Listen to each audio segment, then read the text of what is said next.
You're sitting down at your piano on a partly cloudy afternoon drinking some lukewarm tea.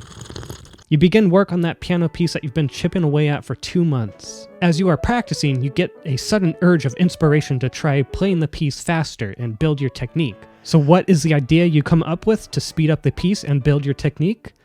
The metronome. You take your metronome and set it to the tempo you're comfortable with. Let's say 120 BPM. Then after a bit of practicing at that tempo, you raise the metronome up to 125.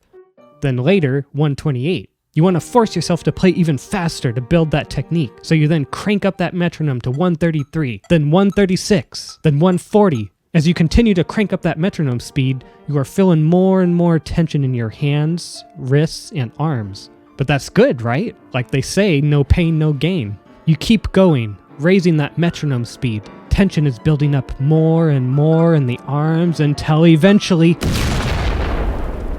you explode.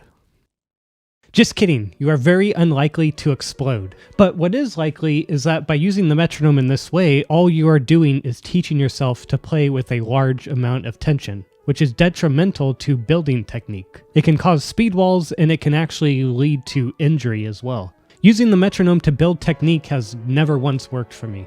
The metronome is a very valuable tool for helping us keep a steady tempo and steady rhythms. And you can actually use the metronome to speed up pieces by slowly clicking the metronome up a little bit at a time if you already have the technique for those faster tempos.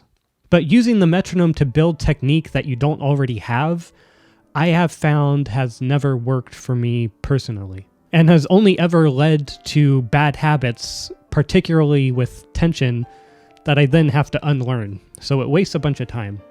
Anyway, those are my thoughts on the metronome, and I'll see you in the next one. See you later.